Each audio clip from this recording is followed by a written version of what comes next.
Salam alaikum, Zul, bonsoir. L'une des méthodes les plus éprouvées par les régimes prédateurs quand ils sont en difficulté est l'enfumage.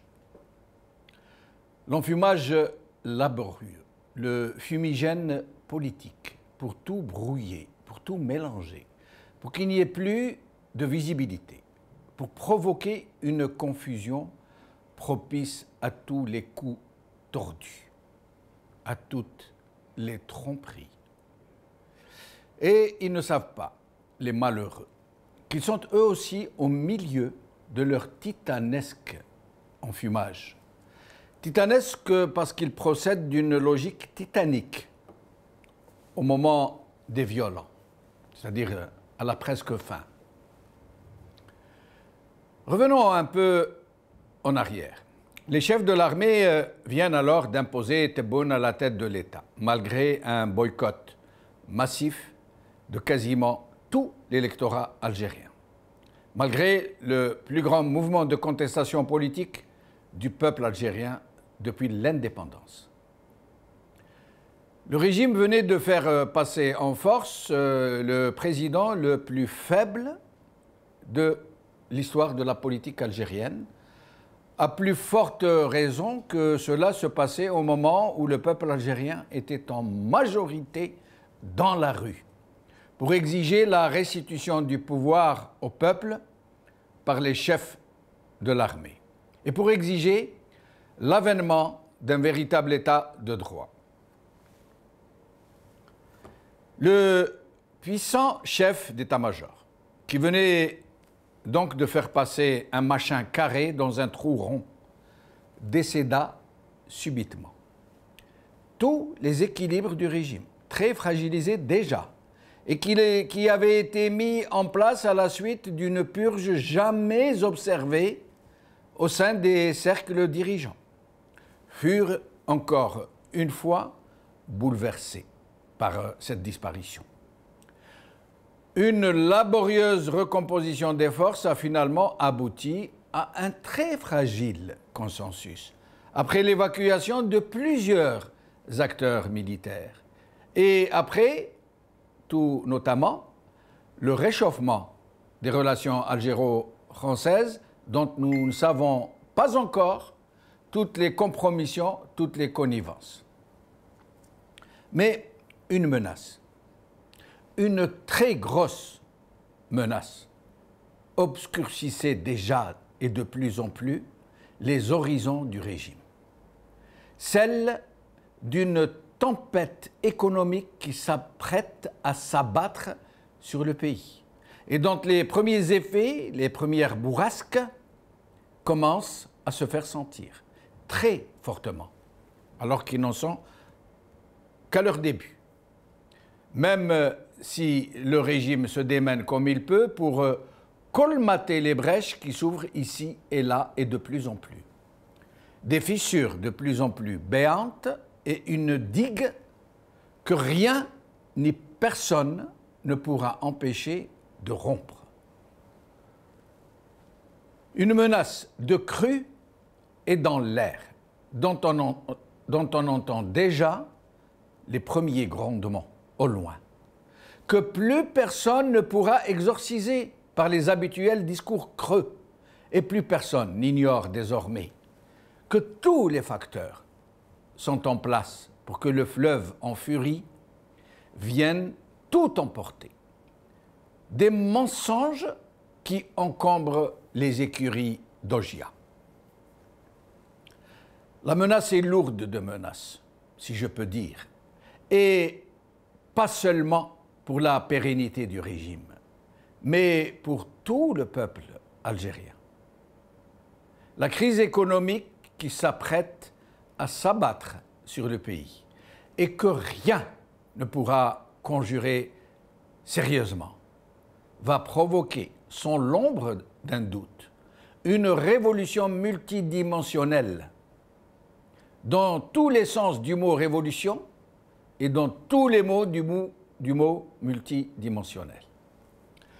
L'Algérie va vivre la phase la plus décisive de son histoire. les Algériens vont connaître des épreuves qu'ils n'ont jamais imaginées. Ils vont découvrir ce qu'absence de création de richesse veut dire, ce que faillite veut dire, ce que crise veut dire et ce que crash veut dire. Et surtout, ce que sursaut veut dire s'il ne dégénère, à Dieu ne plaise, en anarchie. Et c'est là où je voulais venir, pour montrer toute l'impéritie de ce régime, son manque de vision, son attitude suicidaire pour lui-même, son absence d'intelligence, son incapacité à évaluer les situations, et tout particulièrement celles qui peuvent décider du sort de toute une nation, qui peuvent avoir de très graves répercussions sur son devenir même, voire sur son existence même. Parce qu'on ne rétablit pas 60 ans de gabegie et de saccage avec des imprécations et encore moins avec des incantations. La seule voie de salut, celle qui aurait nécessité une vraie concorde nationale face au péril imminent qui menace, aurait été un discours franc et rassembleur, fût-il celui d'un régime illégitime. C'est comme dans une embarcation au milieu d'une tempête, dont le commandant de bord est un pirate qui en a pris le contrôle et qui a pris en otage tous les occupants. Le pirate intelligent comprend vite qu'il n'a plus le choix et que pour éviter le naufrage pour tout le monde, y compris pour lui-même, il a besoin de l'union de tous les passagers, pour lutter tous ensemble et tout faire pour sauver tout le monde, y compris lui-même.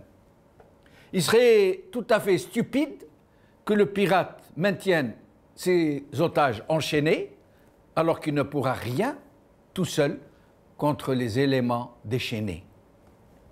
Et c'est exactement ce que fait le régime algérien en ce moment. Et tous ces potentats qui se cachent derrière sa pitoyable façade.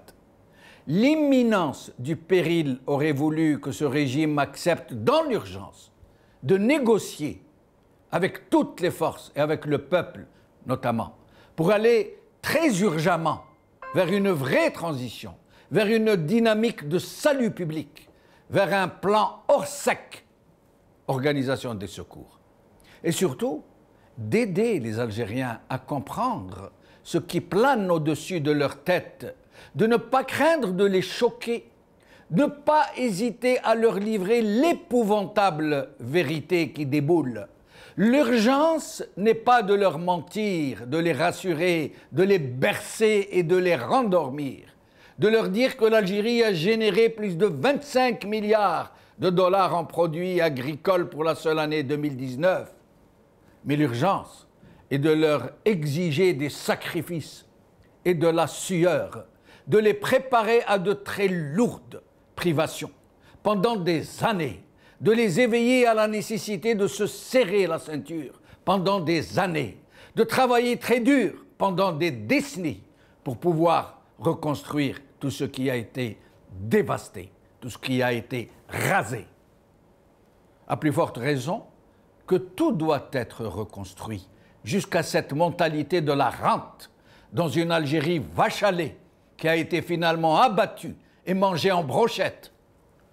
L'urgence est d'appeler les Algériens à une indéfectible union. Au lieu de les monter les uns contre les autres et de faire ainsi le lit d'affrontements intercommunautaires juste pour se maintenir quelques mois supplémentaires et voir venir. Et au lieu de cette impérieuse vérité qu'il faut dire aux Algériens pour les unir face à l'adversité et les préparer aux dures épreuves qui les attendent, ce régime a opté pour l'enfumage, pour le ronron, pour continuer de tromper les gens, leur promettre des lendemains qui chantent et une croisière qui s'amuse. Dans le même temps, il se sert d'une presse aux ordres pour épaissir le brouillard et d'une justice aux ordres pour embastiller tous ceux qui ont rejoint leur peuple contre la mafiocratie. Le réveil n'en sera que plus douloureux et les désillusions aussi. صحفي جزائري مستقل. عندي خبرات تاع 13 سنة في الصحافة. غطيت كاع مسيرات الحراك وحتى المسيرات الموالية للنظام. في هذيك الفترة تعرضت لبزاف مضايقات. وكونفوكاوني شحال من مرة الجهات الأمنية. بصح ما بدلت حتى حاجة في طريقتي لتغطية الأحداث. نهار السبت 7 مارس كنت قاعد في الدار، سمعت صوت المسيرة خرجت نغطيها. رفدوني وتهموني بالتحريض على التجمع غير المسلح والمساس بالوحدة الوطنية. حطوني تحت الرقابة القضائية واللي رجعوا علي موراها منذ الديبو. 29 مارس في وقت الكوفيد طلعوني للحراش. قبل ما يشرعوا لي قال علي الرئيس خبارك. وفي 5 جويلي قدام فرنسا استعرف بالخدمة تاعي. في 2 جويلية اللي كانوا معايا في الملف رقم 453 تلقوهم، وانا خلوني وحدي في السيلون. وفي 3 أوت شرعوا لي على جال خدمتي كصحفي. الغراق طلب 4 سنين حبس وحب ينحيلي حتى حقوقي المدنية. القاضية بدات تسقسي فيها في أمور ما كانش ميم با في القضية. سمعنا من بعد يوم 10 أوت حكموا عليا 3 سنين حبس. محمد خالد درامي، سمعت الحكم ديالك؟ حكمت عليك المحكمة ب3 سنوات حبس نافذ. سمعنا. وطنيتي في قلبي. سأواصل ممارسة مهامي بإخلاص من أجل شرف عائلتي ومن أجل شرف مهنتي النبيلة. Algérie, enfumage et répression, c'est le titre de notre émission d'aujourd'hui. Et pour en parler, j'ai le plaisir d'avoir avec moi Athman Bessalem, avocat à la cour de Tizi Ouzou, Nabila Smaïl, avocate et militante politique, Saïd Aïssa, journaliste, chroniqueur et poète, qui sera avec nous depuis Alger, comme Nabila Smaïl depuis Alger aussi, et Athman Bessalem depuis Alger aussi. Souhaib Khayati, directeur bureau d'Afrique du Nord de Reporters sans frontières, qui sera avec nous depuis Tunis.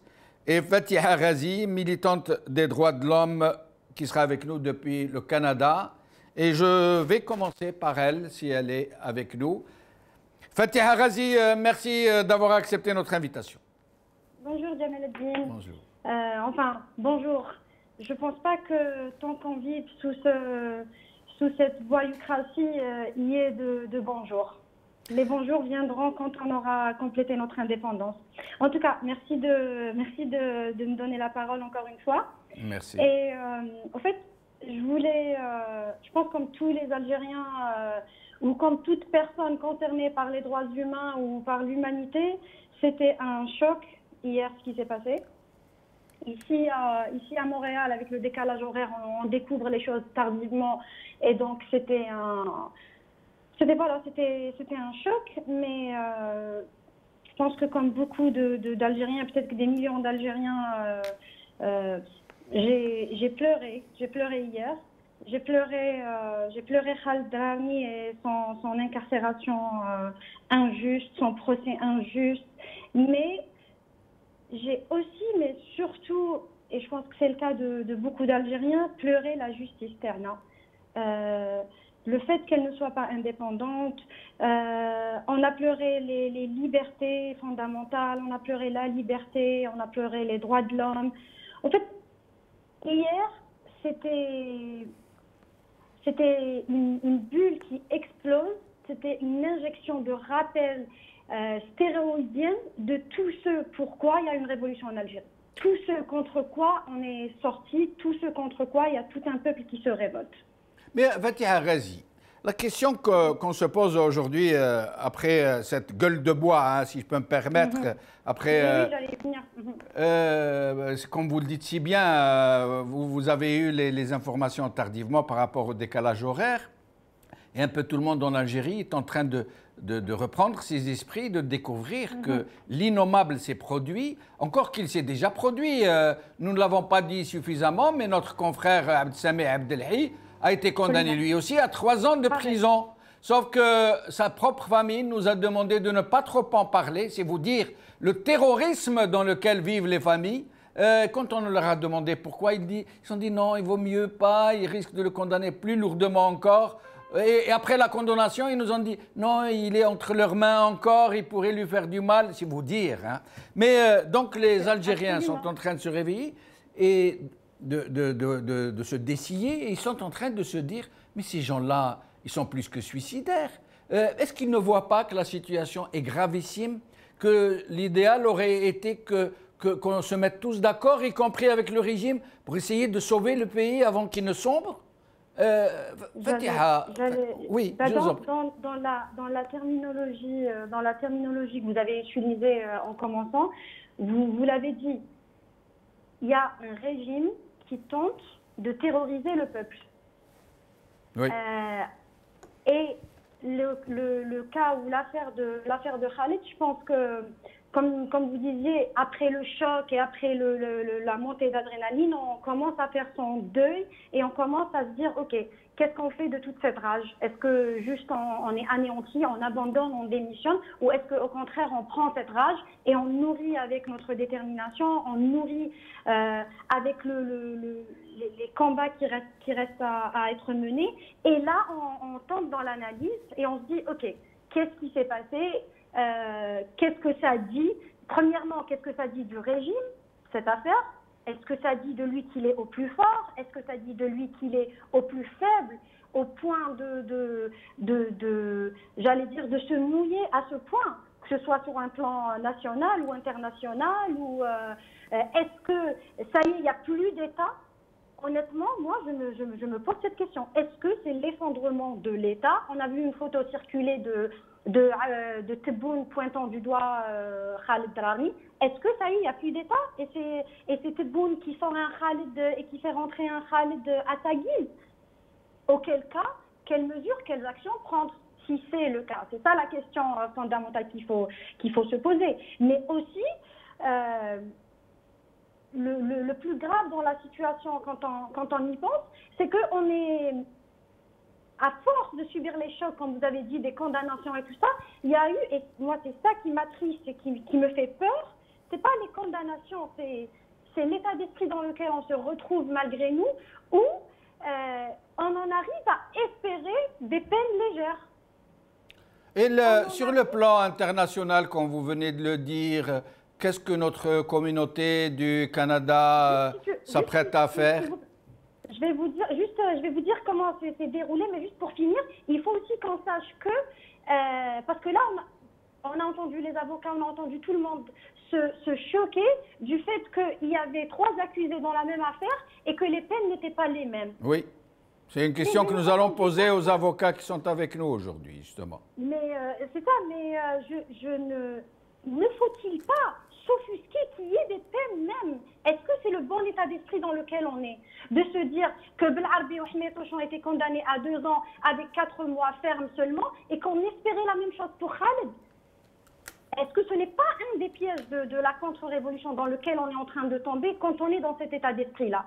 Et puis, si on est dans l'irrégularité des procédures, on n'est pas à une irrégularité près. N'oublions pas qu'il y a eu des militants qui ont été jugés sur des chefs d'inculpation avec des articles abrogés.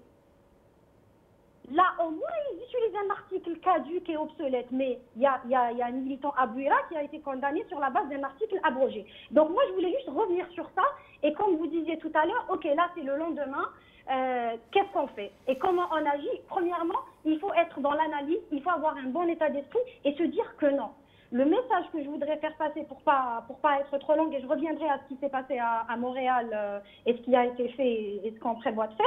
Donc, il faut garder à l'esprit que aucune citoyenne et aucun citoyen ne devrait être inquiété, intimidé, convoqué, interrogé, poursuivi et encore moins jugé ou condamné pour le simple exercice de sa citoyenneté.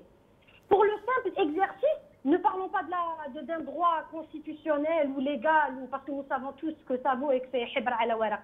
Mais sur le plan même des mu'ahadat dawliya, des conventions internationales que l'Algérie a ratifiées. Donc gardons ça en tête. Et voilà. Maintenant, ce qui s'est passé à Montréal, il y a eu un choc, il y a eu un rassemblement devant le consulat qui était quasi spontané. On s'est retrouvés devant le consulat, il y a eu un sit-in, les gens ont dénoncé les décisions arbitraires, ont dénoncé la répression, ont scandé le nom de la juge qui a condamné avec des wessila Ziouch, dégage, dégage. Et le nom de Wassila Ziouch qui est devenu connu mondialement aujourd'hui puisqu'il est clamé entre guillemets bien sûr, dans le monde entier par les Algériens de la communauté. Mais absolument, et c'est une forme, et il faut voir ça sous un angle politique, et c'est une forme d'escalade. Parce que maintenant, on a beau dire oui, c'est l'armée qui désigne un président qui est chef du pouvoir exécutif et qui donne des ordres, là encore, comme pour les peines, il ne faut plus banaliser cela. Ce n'est pas normal. Ce n'est pas parce que ça arrive depuis des décennies que c'est normal. Les gens doivent assumer leurs responsabilités. Maintenant, Khaled rentrera dans l'histoire et dans les annales de l'histoire comme journaliste, comme homme debout qui voulait porter la voix et informer un peuple debout. Et cette magistrate, tout comme les autres, rentreront dans l'histoire comme étant des bourreaux. Merci, merci Fatiha Razi. Excusez-moi de vous interrompre, merci. Tous les Algériens sont en train de dire sur les réseaux sociaux que si Khaled Dararni est entré déjà de plein pied dans l'histoire de son peuple, cette dame, cette magistrate, Wassila Ziouch, s'en est allée par les égouts de l'histoire. Merci Fatiha Razi. Souhaib Khayati est avec nous. Souhaib Khayati, merci d'avoir accepté notre invitation. Souhaib Khayati.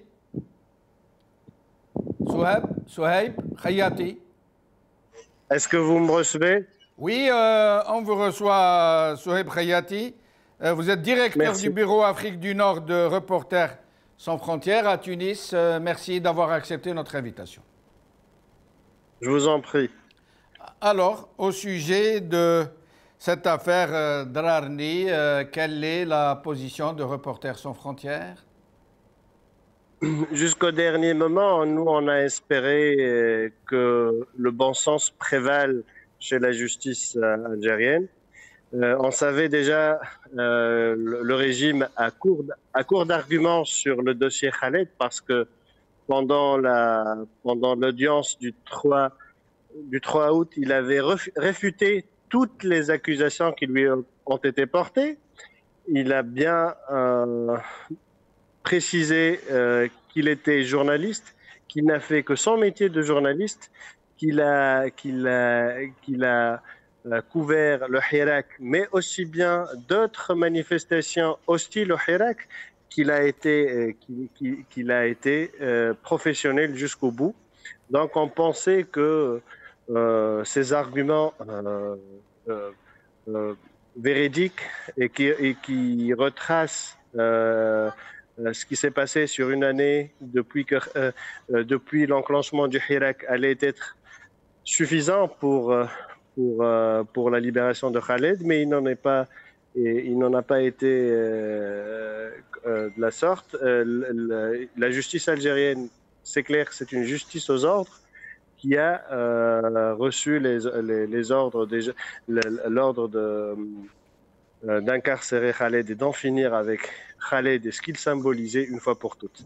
Donc nous on est absolument entre la consternation et la condamnation de ce verdict qu'on trouve complètement absurde et extrêmement violent à l'encontre d'un journaliste qui n'a fait que son devoir et celui d'informer les Algériennes et les Algériens et l'opinion publique au-delà de l'Algérie.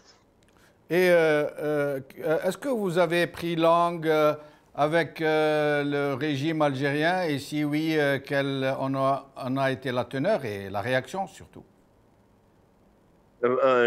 Nous, on s'est adressé ouvertement au président pour attirer son attention sur cette dérive du régime. Vous pouvez le voir sur notre. On a adressé cette lettre à la Mouradé, à la présidence. Vous pouvez voir, vous pouvez le consulter sur notre site web. Et on a rappelé le président à ses engagements au niveau de la Constitution qui garantit qu'aucun délit de presse puisse être puni par une peine privatrice de liberté.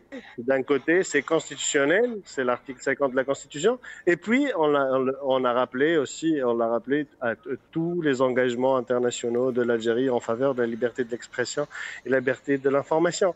Mais jusque-là, on n'a pas eu de retour officiel, sauf lors de la première interview du président Tebboune accordée aux médias algériens, où il s'est attaqué à Reporters sans frontières de façon directe, en invoquant un ex-secrétaire général qui a quitté. Il ne savait même pas que l'ex-secrétaire général n'est plus à RSF.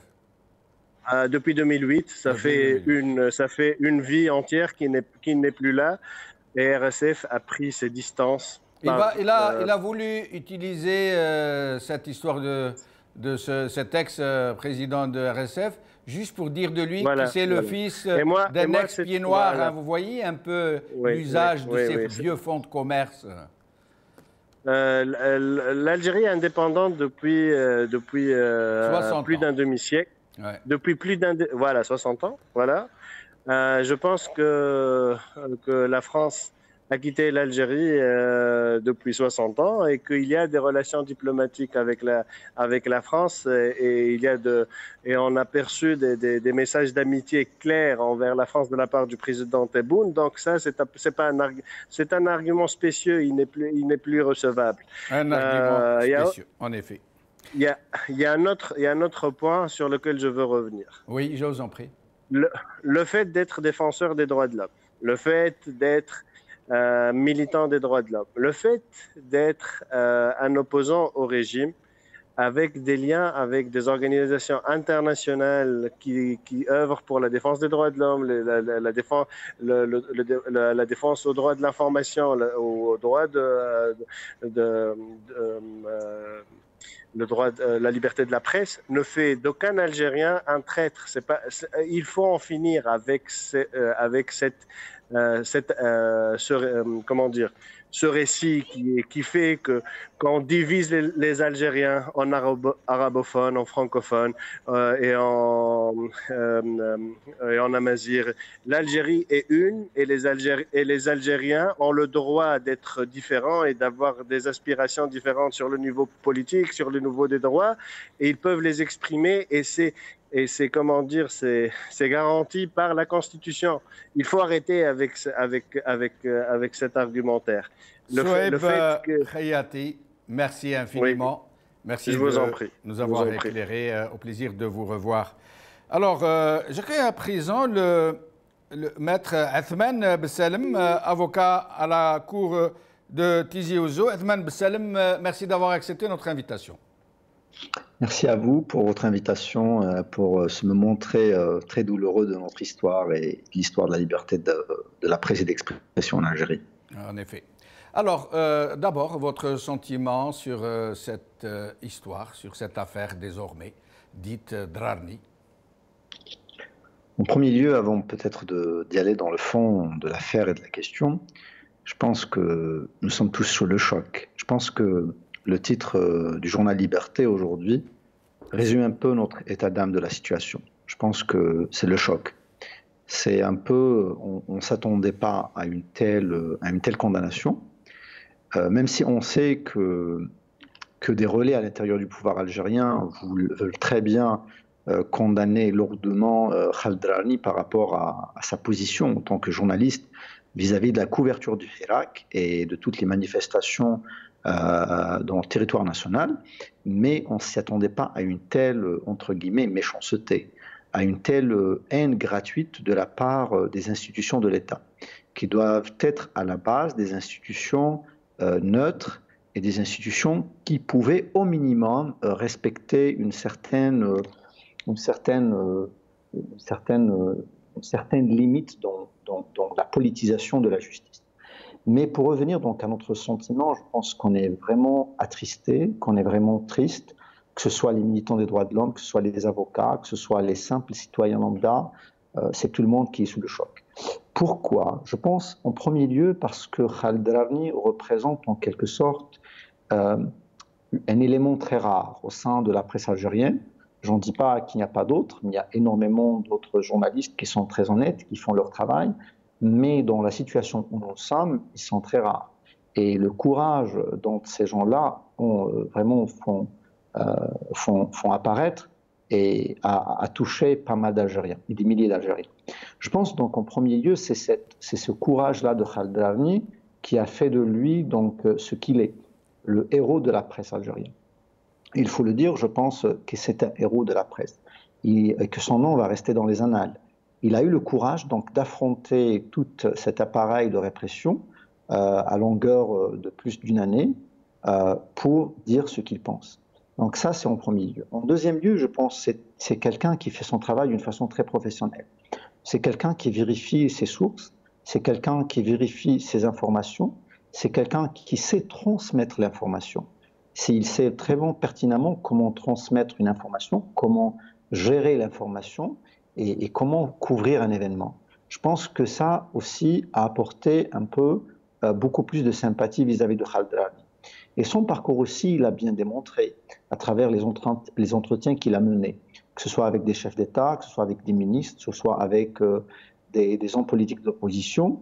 Il a montré une certaine neutralité très rare dans le champ médiatique algérien. En troisième lieu, pour revenir au fond de l'affaire, je pense qu'il n'est pas du tout juridique. C'est vrai que les avocats... Justement, avant que vous n'alliez plus loin, j'aimerais vous poser une question que se posent tous les Algériens, tous. Comment peut-on expliquer une condamnation à 3 ans de prison alors que ces deux co-détenus, ces deux co-inculpés ont été condamnés à beaucoup moins, à quasiment la moitié de la peine, alors que ce sont les mêmes chefs d'inculpation et que, semble-t-il, il n'y ait pas de circonstances autrement plus aggravantes. Donc, qu'en est-il? Quelle explication pouvez-vous apporter à l'explication est tel très verdict? Claire. Il faut savoir que Khaled Drarni, c'est quelqu'un, il y a eu déjà des antécédents.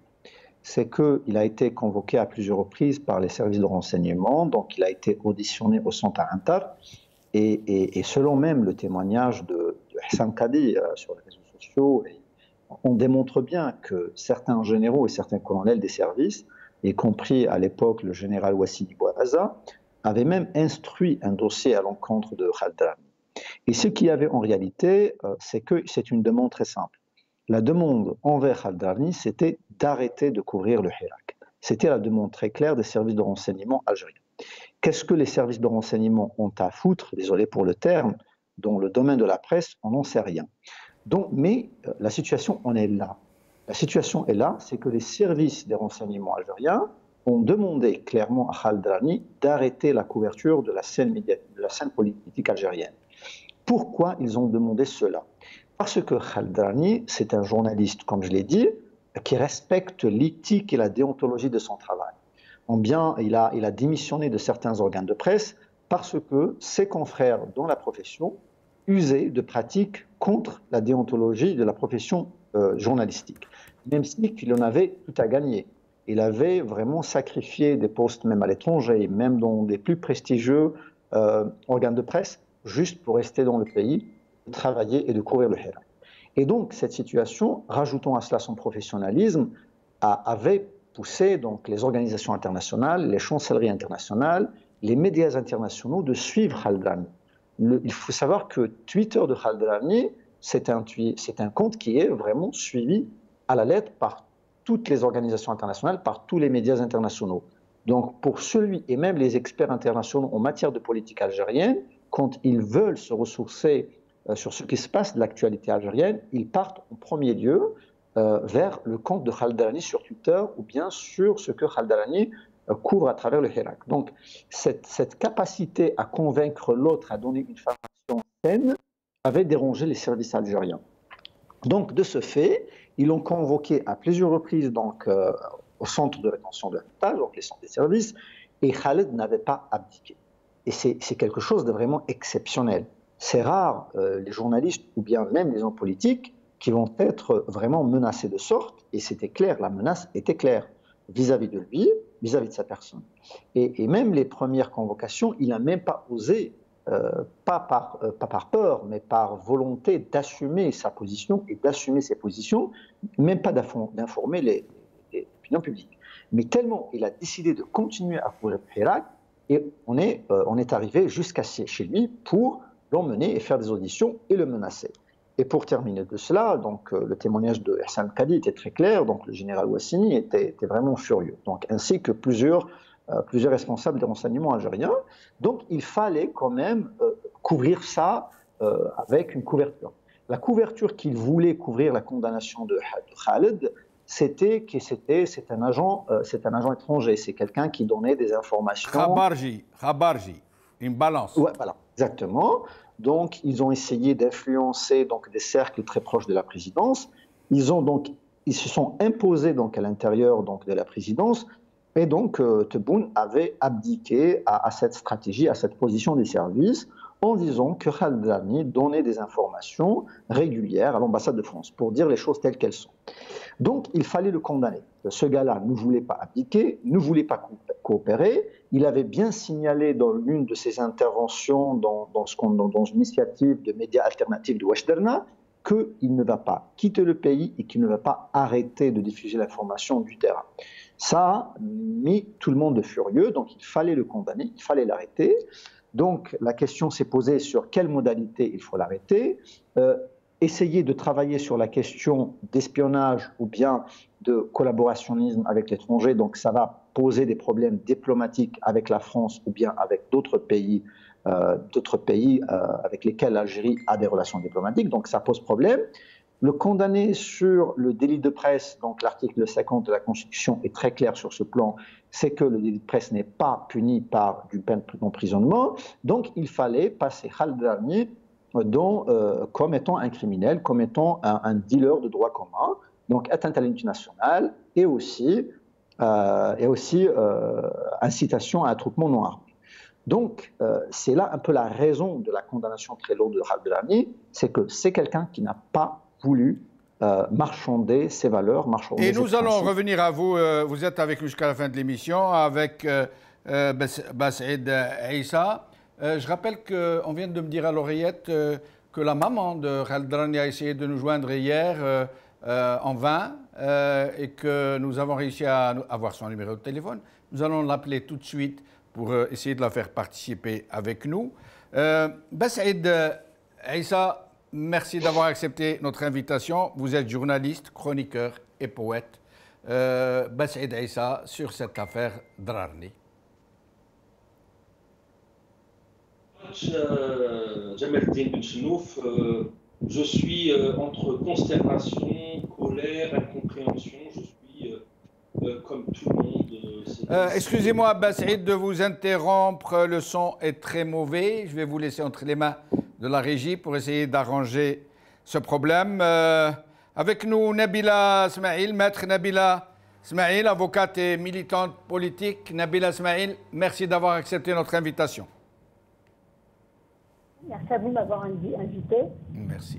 Alors, nous sommes toujours en train de parler de cette affaire Drarni, du tollé qu'elle a soulevé, de l'incompréhension, de cet acharnement incroyable, impudique, honteux de celui dont on dit qu'il est le chef de l'État, qui a traité ce prévenu, qu'il a traité de balance, Khabarji, qu'il a accusé d'espionnage au profit de puissances étrangères, chef d'inculpation qui ne figure même pas sur les chefs d'inculpation, et donc qui a été condamné à une peine très lourde.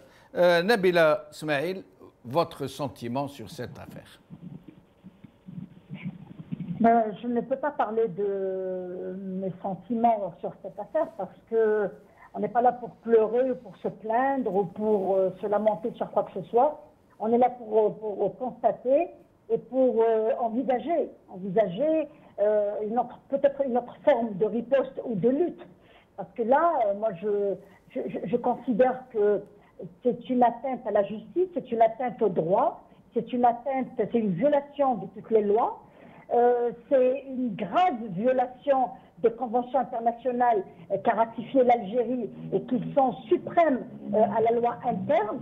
Je considère que le pouvoir est en train de marquer des points très dangereux dans l'opinion internationale. Il est en train de donner une image très très dangereuse, parce que vous savez que tous les jugements qui sont rendus dans le cadre des poursuites dans le cadre des infractions ou des délits d'opinion, c'est des rapports annuels qui doivent être faits à la Commission des droits de l'homme, à la Commission de l'ONU des droits de l'homme, et que l'Algérie qui a ratifié toutes les conventions est tenue de faire des rapports sur ça, et les jugements font partie de ces rapports. Et je pense qu'un jugement comme le jugement qu'a condamné Khaled Darani est très difficile à justifier, parce qu'il n'y a pas de base légale à un jugement qui condamne un journaliste parce qu'il a couvert des marches. Et c'est extraordinaire de considérer que dans le préambule du projet de constitution de M. Tebboune, qu'il y ait tout un préambule qui propose à ce que le Hirak soit constitutionnalisé, et d'un autre côté, on met en prison un journaliste qui a eu un seul tort, c'est d'avoir couvert toutes les marches du Hirak.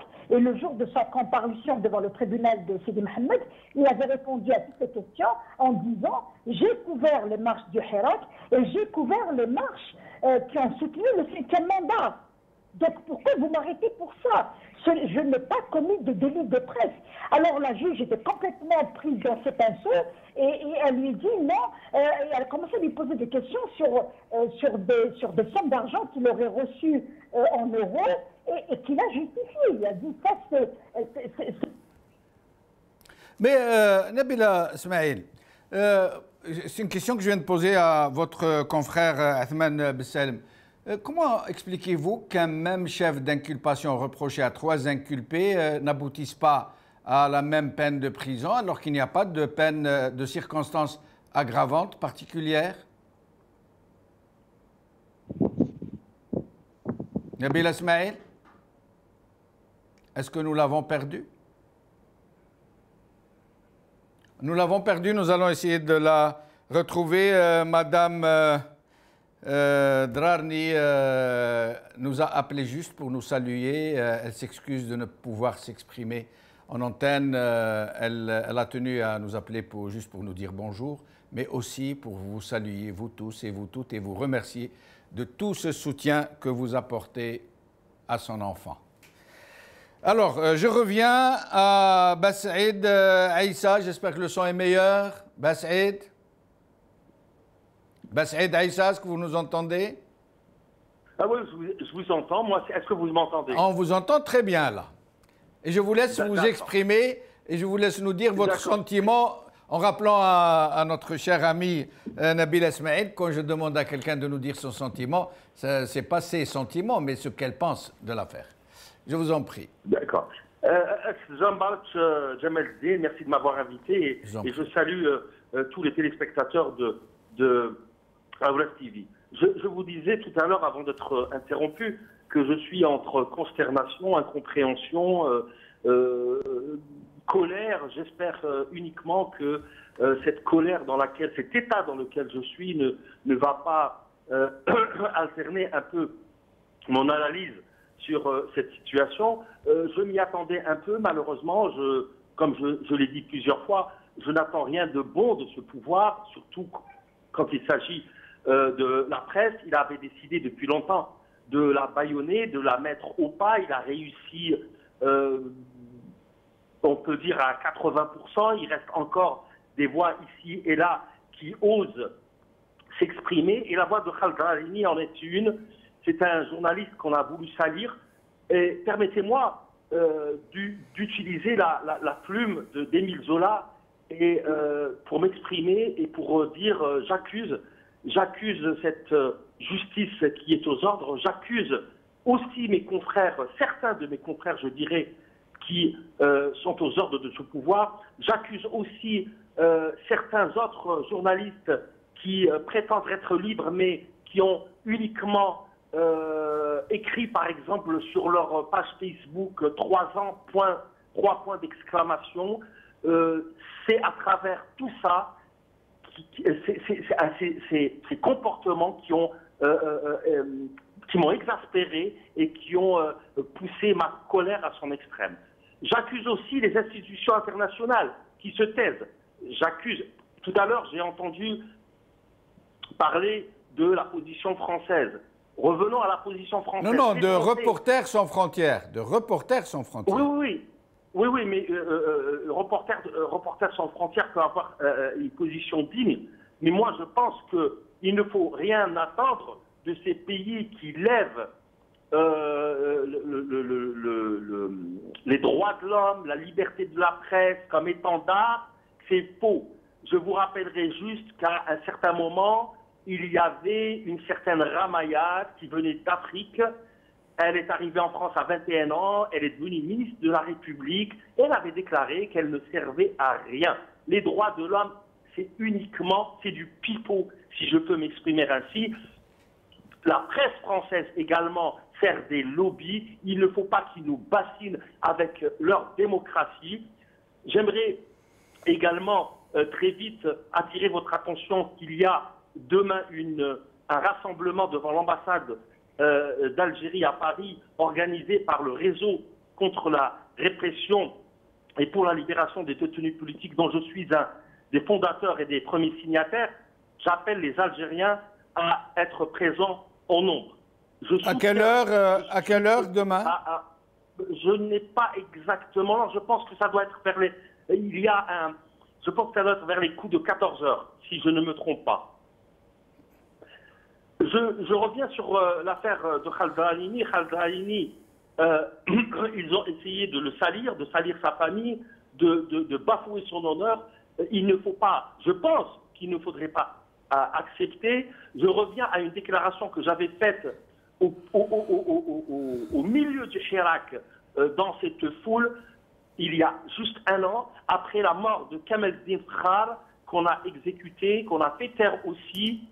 Je leur avais dit, si vous arrêtez le Hirak, si vous désertez les rues, il n'y aura ni presse, ni liberté de... Et je me permets de vous interrompre, Bassaïd Issa, parce que nous devons libérer Nabila Smaïl et nous resterons avec vous deux, Bassaïd Issa et Athman Salem. Nabila Smaïl, nous vous retrouvons donc et je vous laisse finir ce que vous nous disiez.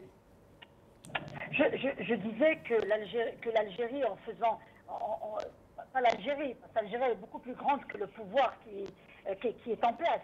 Le pouvoir, en condamnant Khaled Drahini, a ajouté un point négatif à son état et à sa façon de traiter la question des droits de l'homme et à sa façon de respecter ses engagements internationaux relatifs au respect des droits civils et politiques. Et ce que Khaled Drahini, ce qu'on reproche à Khaled Drahini, d'avoir reçu de l'argent qu'il a justifié parfaitement sans qu'il y ait un chef d'inculpation pour financement occulte ou quoi que ce soit. Donc toutes les questions du tribunal étaient centrées et concentrées sur cette histoire de financement qu'il avait très très bien expliqué, qu'il avait très bien justifié, sans aucun complexe. Elle avait essayé de le complexer. Le bonhomme était complètement à l'aise. Il avait donné toutes les réponses qui étaient vraies, sensées et justifiées. D'où il avait vraiment agacé. Il l'avait agacé. Parce que maintenant, nous, les avocats, nous avons un dossier où il y a 3 prévenus. 3 prévenus qui sont poursuivis pour le même chef d'inculpation. Diffusion de publications pouvant apporter atteinte à l'intérêt national. Et cette histoire d'intérêt national est une question très souple. Personne, la loi ne définit pas le sens de l'intérêt national. Et ce qui est intérêt national pour moi peut ne pas l'être pour quelqu'un d'autre. Donc il faudra qu'il y ait un travail de juriste pour décider ce que c'est que l'intérêt national. En quoi Khaled Darani a touché à l'intérêt national? Les publications qu'il a faites, ce ne sont pas ses publications. Il publie des événements, il a publié sur sa page Facebook des informations qui sont vraies. Il n'est pas poursuivi pour un délit de presse, il n'est pas poursuivi pour une diffamation, pour avoir raconté des fake news. Donc, ne sachant plus quoi faire, le mépris, la gêne et l'agacement du pouvoir s'est montré à travers la différence de peine pour les mêmes chefs d'inculpation. Je suis contente pour Slimane Hametoche et Samed Drani qui sont à l'extérieur, qui ont été aussi condamnés à 2 ans chacun, mais très peinés parce que la haine et l'acharnement du pouvoir contre Khalid s'est avéré par le fait qu'il soit toujours en détention et le fait que sa peine soit très lourde. Et c'est la plus lourde peine que nous avons eue depuis le début des poursuites d'Al-Hirak. Comment vous allez me dire... Je rappelle aussi que Abdessameh Abdelhi a été condamné à 3 ans de prison ferme, lui aussi, en appel. Absolument. Oui. Alors 3 ans, c'est le sommet. C'est le sommet des peines qui ont été prononcées pour ces affaires-là. Donc moi, je pense que si je dois parler de mes sentiments, et je reviens sur ça, moi, je suis en colère, mais cette colère doit me servir à réfléchir et à trouver un meilleur moyen, non seulement de ne pas faire baisser les bras aux gens, parce que hier, en ayant cette décision, on était en plein procès. Justement, Nabil Asmaïd, nous allons vous écouter. Nous avons un enregistrement d'une déclaration que vous avez faite au tribunal de Tizi Ouzou, puis je reviens à vous pour vous demander de nous expliquer ce qu'il en est. Nous allons vous écouter. Oui. Communiqué du collectif de la défense du détenu Ziani Al-Abah. Nous, collectif d'avocats de la défense du détenu Ziani Al-Abah, tenu le 10 août 2020 à Tizi Ouzou. Durant le procès, nous avons été alertés d'une répression aveugle, ciblant les citoyens et membres de la famille du détenu venus apporter leur soutien et solidarité. Ayant été témoins de ces événements graves, nous ne pouvons nous taire et cautionner ces dérapages. Le collectif a décidé de se retirer du procès en demandant acte au tribunal. Nous prenons à témoin l'opinion publique sur tous les dépassements survenus devant le tribunal visant des citoyens pacifiques. Nous réitérons notre engagement à demeurer mobilisés pour la défense de tous les détenus d'opinion et à faire triompher l'édification d'un état de droit et des droits. Et merci. Nabil Asmaïd, qu'est-ce qui s'est passé à Tizi Ouzou dans cette affaire que vous avez si sévèrement dénoncée?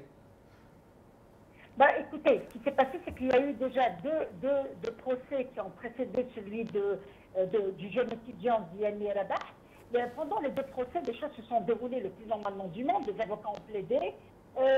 Il y a le procès de Hamani Mohamed sur lequel la justice est en train de s'acharner parce qu'il est en prison et les affaires se succèdent en concerne parce que c'est un activiste de la commune de Dar Abdelkhadda. Il est connu, il active sur les réseaux sociaux, il est activé pendant le Hirak et là il y a un acharnement judiciaire et policier contre lui.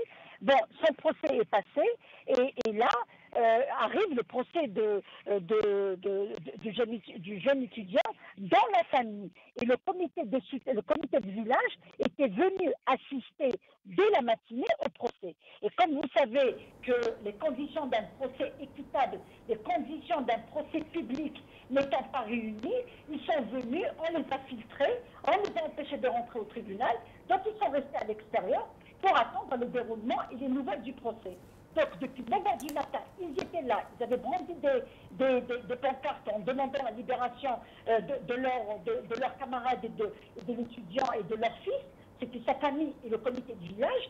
Et juste quand on avait commencé à plaider, on avait présenté des exceptions en la forme parce qu'il y avait des violations de procédure dans le dossier qu'on venait d'exposer devant le tribunal.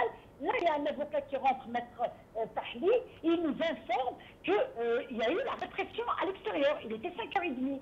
Alors on était choqués d'être à l'intérieur de la salle du tribunal, à essayer à plaider pour les libertés, alors que quelqu'un venait de se faire agresser, de réprimer à l'extérieur. Et là, on demande de l'interruption du procès, on sort et on voit la police s'acharner sur ceux qui étaient là depuis 9 h du matin, qui n'avaient absolument rien fait. C'est à croire que l'ordre était tombé du ciel. Ils avaient respecté le port de la bavette, ils avaient respecté la distanciation. C'était la famille, le comité de village de ce jeune étudiant. Ils n'avaient absolument rien fait. Ils n'avaient pas entravé la circulation.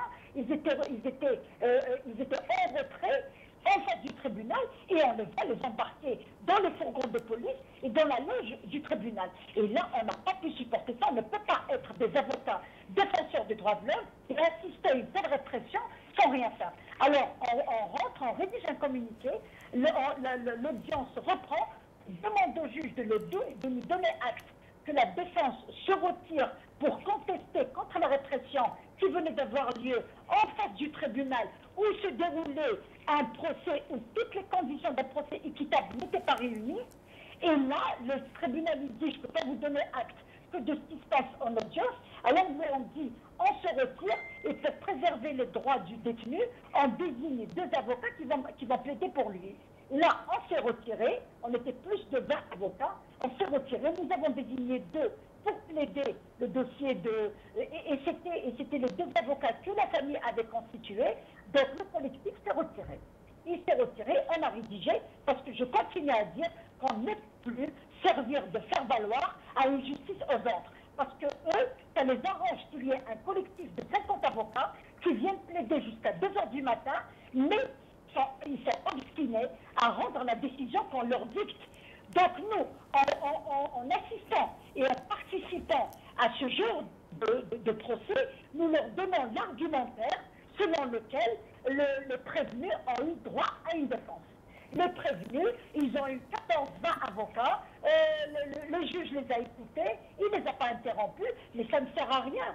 Ça ne sert absolument à rien, parce que ce ne sont pas des décisions qui sont le fruit d'une plaidoirie et d'une poursuite et d'une application de la loi. Ce sont 2 décisions qui viennent de cercles occultes, qui viennent d'ailleurs, qui viennent du 2e pouvoir occulte, et en étant là, avec ma toge, en traînant avec moi mes codes pénals, mon code de procédure, en me cassant la tête à faire des exceptions en la forme, j'ai l'impression de servir, de jouer le rôle qu'on m'a donné dans une pièce théâtrale, dont le metteur en scène est connu de tout le monde. Merci. Je ne joue pas dans ce genre de...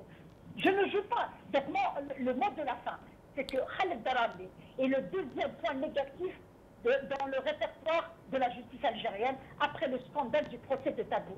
Mais Khaled Darani reste un homme, parce qu'après le prononcé du verdict, le signe de victoire qu'il avait donné est une insulte à l'égard des journalistes qui refusent de réagir parce qu'ils ont peur.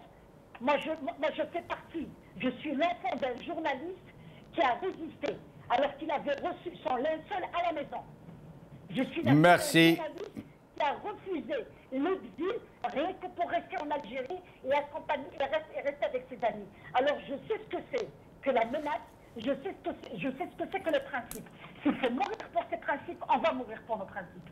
Merci Nabila Smaïl pour ces mots très forts. Nous allons recevoir pour une courte intervention le journaliste Samir Belarbi qui est avec nous. Samir Belarbi, marhaba bik. Je rappelle que Samir Belarbi est un militant politique très en vue dans le Hirak. Samir Belarbi, marhaba bik, shukran.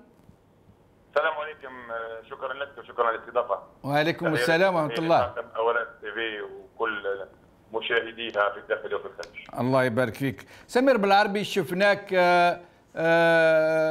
يعني في الشارع امام تريبيونال تبكي يعني ودايرين بك الزملاء يحضنوا فيك.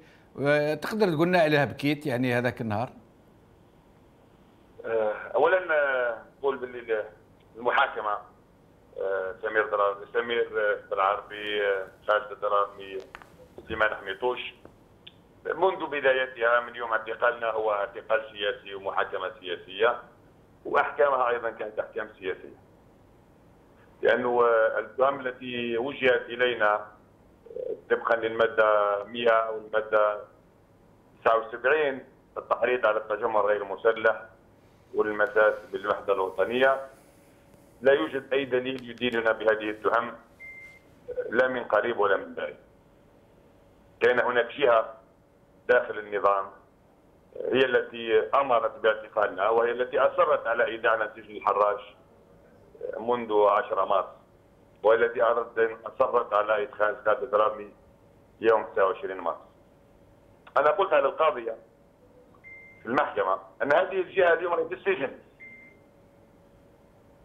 وأنه هذه الجهة التي أصرت على إبعادنا من الساحة وإبعادنا من الحراك. احنا ثمنا المبادرة بإطلاق سراحنا يوم 2 جويلية، وقلنا هذه خطوة أولى يجب أن تتبعها خطوات أخرى بإطلاق سراح كل المساجين دون شرط أو قيد، وكل المعتقلين بالنسبة لنا كلهم متساوون في الحقوق والواجبات، ولا يوجد معتقل درجة أولى ومعتقل درجة ثانية، ولا يوجد معتقل معروف ومعتقل غير معروف. أي مواطن جزائري خرج دفاعا عن هذا الوطن مؤمنا بجزائر قوية واحدة موحدة هو مواطن يجب أن يطلق سراحه. أسفنا كثير على عدم إطلاق خالد الدرارني يوم 2 جويلية، وكنا ننتظر إطلاق سراحه في الأيام التالية لنفاجأ ببرمجة الجلسة يوم 3 أود. وأمام القاضية وأمام الحاضرين وأمام الدفاع أكدنا أننا أبرياء من كل التهم الموجهة إلينا.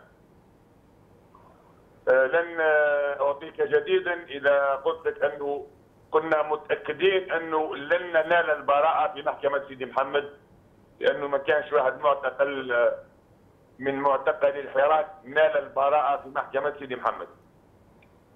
نعم. لكن كنا نتوقع أنه تكون أحكام خفيفة مخففة، بالاخص بعد يعني ما طلقوا جماعه تاع فرانس 24، ولو يعني احنا سعداء باطلاق سراحهم، ولكن قلنا احنا ما دام طلقوهم درك خالد الدرارني وجماعه درك باش ما يديروش يعني دو بوا دو ميزور. ولكن بالعكس يعني اللي وقع اعتبرنا ان ذلك خطا من الاخطاء التي وقعت، ولا يمكن اعتقال صحفي بسبب اداء وظيفته ومهامه، وقلنا ان الاحكام سوف تتماشى والنيه في اجراءات تهدئه حقيقيه. لنتفاجأ صراحه ويتفاجأ الجميع في الداخل وفي الخارج بهذه الاحكام القاسيه، خاصه تجاه الصحفي الحر خالد الدرارني. وش الشيء اللي بكاك خويا سمير يعني وخلاك يعني تتألم يعني علنيا هكا في الطريق تبكي؟ يعني شفناك كل تبكي والناس يعنقوا فيك، وش الشيء اللي خلاك يعني؟ والله شوف، يوم 4 جويلية انا خرجت يوم 2، يوم 4 جويلية رحت نزور ام خالد الدرارني، وانا ما كنتش نعرفها من قبل ولا كنت نعرفه، عرفته في السجن. كانت امه وباباه يوم 4 جويلية في البيت، رحت زرتهم رفقة محامي، وتصادف يومها انه كان الحوار الذي قام به الرئيس رفقة قناة فرانس 24 يبث في نفس التوقيت. فرحت نصبر ام خالد ان خالد سيفرج عنه قريبا، وانه خالد باذن الله لن تتاخر الايام ويعود الى بيته سالما غانما. وامه يومها احساس الام، هذا احساس الام، تقول لي يا ولدي سمير خالد هدر عليه الرئيس وقال عليه خبارجي، اراني خايفه يشفنوا عليه ويحسدوا عليه وما يخرجوليش ولدي يروح. وانا نصبر فيها نقولها باذن الله يخرج. فالبارح لما سمعت الحكم تاع 3 سنين جات في بالي ام خالد الدرارني، فقلت انا اليوم كيفاش نمشي لام خالد الدرارني ونقول لها ولدك ضربوه ب3 سنين حبس. فلم اتمالك نفسي ولم اتمالك قوتي، فتفكيري كامل كان حاول ام خالد، الام التي كانت تنتظر خروج ابنها وعودته الى البيت، وهم كانوا يحضرون لزفافه يوم 5 جويلية. فقلت ام خالد اليوم ماذا ستشعر؟ كيف سأقابلها؟ كيف سنقابلها؟ خالد الدرارني ماذا فعل ليحكم عليه ب3 سنوات سجن؟ نظن باللي لو حكموا علي انا ب3 سنوات سجن نتيجة مواقفي السياسية، نتيجة تصريحاتي، نتيجة رفضي لهذا النظام والنظام اللي قبله تكون مقبولة. لو حكموا على غيرنا بهذه الأحكام نقولوا مقبولة. ماذا فعل خالد راني؟ وملفه فارغ، ما فيه إلا أنه خرج يوم 7 مارس بيغطي حراك السبت. سمير بالعربي بارك الله فيك، شكرا لهذه الشهادة. Nous revenons à Bassaïd Aïssa. Pardonnez-nous de vous avoir interrompu, Bassaïd Aïssa. Je vous laisse poursuivre ce que vous disiez. Non, mais je veux d'abord rebondir sur ce qu'a dit Maître Ismaël et Samir Blarbi. Ce sont des témoignages très touchants. Moi-même, je n'avais aucune illusion sur le verdict du procès. Je savais que je suis du même avis que la maman, malheureusement. J'avais le même sentiment que la maman de Khaled Drareni, que je salue et que j'embrasse très très tendrement. Je pense que Khaled Drareni, ils ont voulu faire de Khaled Drareni un exemple pour toute la presse algérienne. Dorénavant, il serait aux ordres, sinon, vous savez ce qui va vous arriver. Vous allez en pâtir, etc. Je suis d'autant plus désolé parce que moi qui ai 25 ans de presse écrite et j'ai commencé ma presse écrite dans les pays arabes, et je me vantais face à mes amis et collègues arabes dans les pays du Golfe et au Moyen-Orient d'avoir une presse libre à l'époque et de pouvoir dire ce qu'on veut de ce pouvoir. Malheureusement, aujourd'hui, je pleure cette presse et je pense que la presse n'est pas le 4e pouvoir. La presse est le premier pouvoir en Algérie.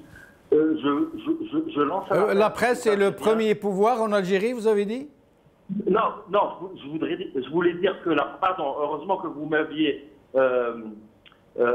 interrompu. Je voulais dire que la presse doit être le premier pouvoir dans n'importe quel pays parce que c'est elle qui guide les peuples et qui leur fait connaître leurs droits et les faire bouger, etc. Et je pense que les Algériens doivent soutenir tous les détenus d'opinion et ne pas se taire. Et je pense que nous devrions réfléchir dorénavant à d'autres... Et restez avec nous, restez avec nous, Aïssa Bassaïd. Je reviens à vous pour le mot de la fin. Nous devons libérer Maître Athman Bessalem.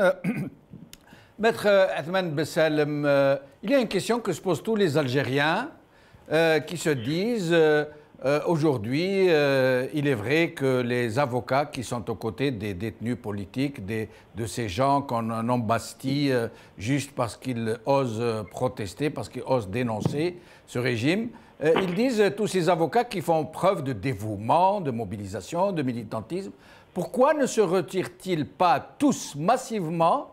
Pourquoi ne boycottent-ils pas tous les procès politiques pour mettre à nu ce régime de façon internationale, pour que le monde entier sache la vraie nature de ce régime? C'est une question très problématique, même aux yeux de la défense, parce que c'est aussi une question qui est aussi divergente au sein même de la famille de la défense en Algérie.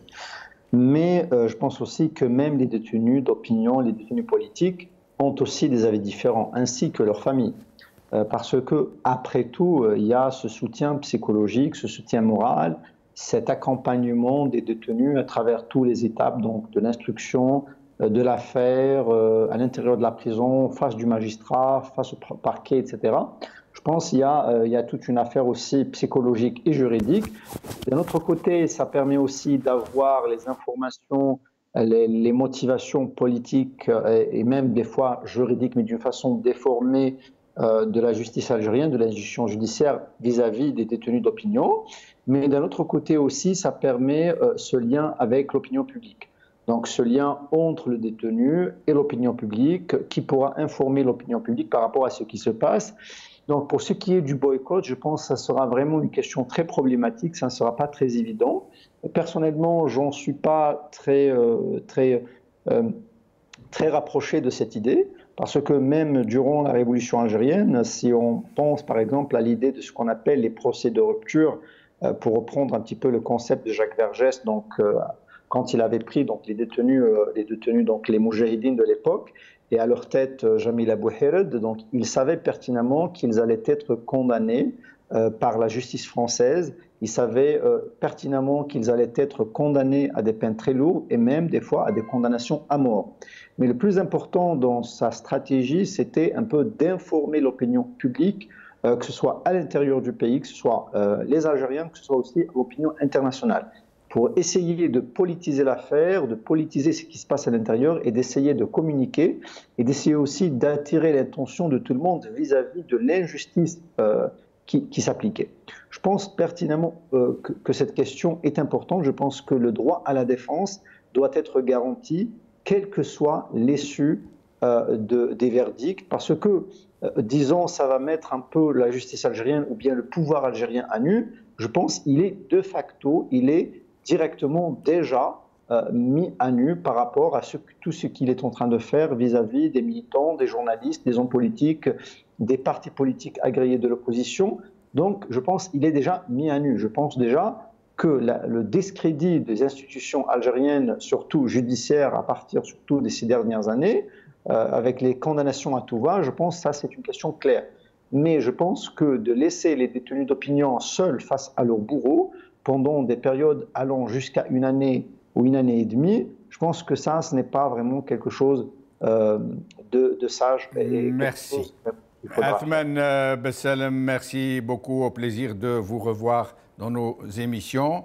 Je reviens à Bassaïd Aïssa pour le mot de la fin. À votre avis, ça va... Vous savez qu'avec la crise économique qui déboule et qui risque de faire de très très gros dégâts, on se demande comment ce régime peut-il être aussi autiste? Comment ne peut-il pas voir la situation en face? Comment ne peut pas-il évaluer la situation qu'il a lui-même créée et essayer d'aller vers une attitude un peu plus conciliante, vers une attitude un peu plus apaisante, plutôt que de provoquer la violence quasiment? C'est comme s'il voulait d'ailleurs la provoquer. Ces derniers temps, c'est le sentiment que tout le monde a.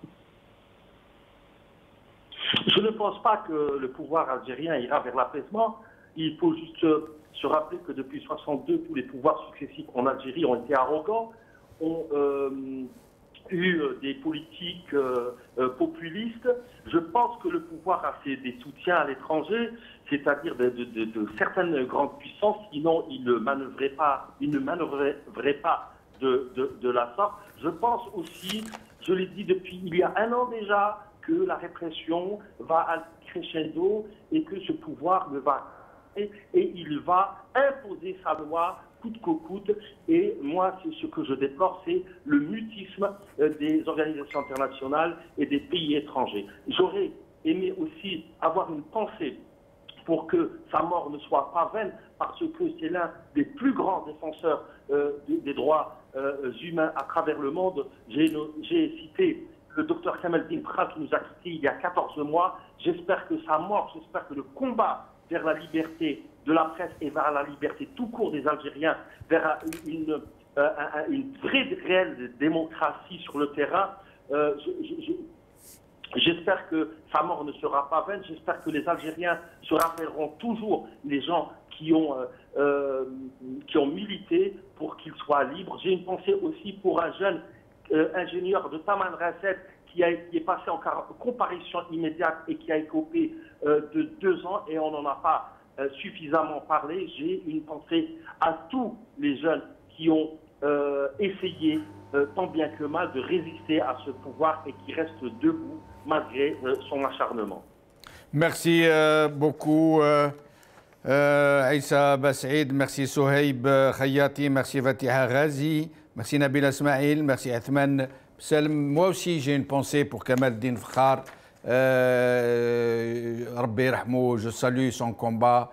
Je le connaissais, j'ai eu l'occasion d'échanger avec lui. Je sais ce qu'il vaut, ce qu'il valait, ce pourquoi il se battait.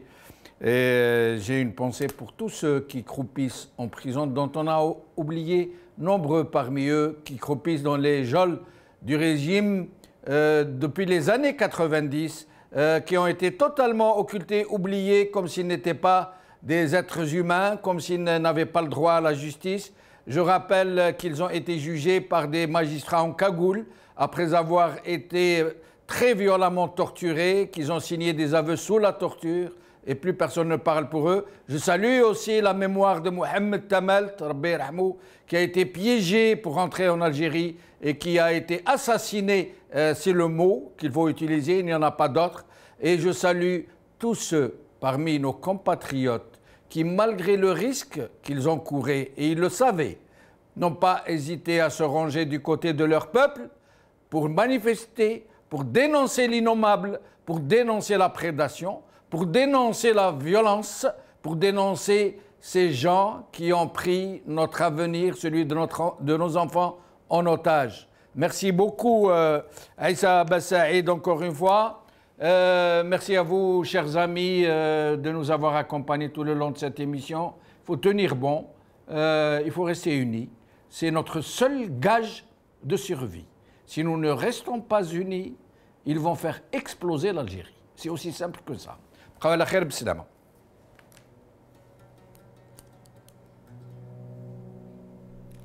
الصبر يا لميمة وفخر بالولاد ما داروا جريمة ما باعوا البلاد بسلمية وتبسيمة واقفين ضد الفساد جات التعليمة والقاضي ضيع الزياد تحية ثورية لخاوتنا في الحباس في سبيل الحرية والله ما نقطعوا الياس تحية ثورية لخاوتنا في الحباس في سبيل الحرية والله ما نقطعوا الياس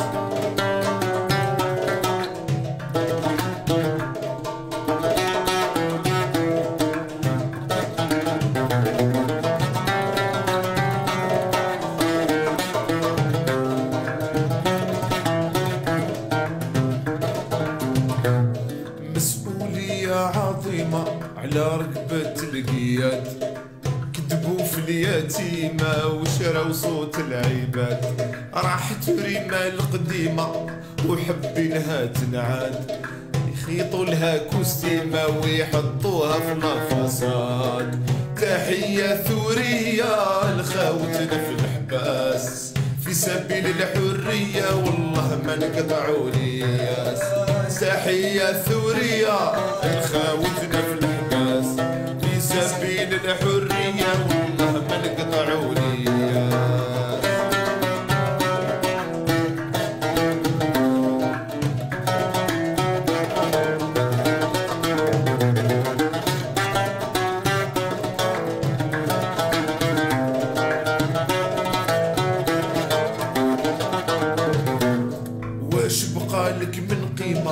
يا الإعلام الرفاد خبطونا بتعتيمة وركعتوا للجلاد ودرناكم سينما فيك نيوز وفردسات للتاريخ يبقوا ديما ويشوفوها الأحفاد تحية ثورية لخاوتنا في الحباس في سبيل الحرية والله ما نقطعوا الياس تحية ثورية خاوتنا في الحباس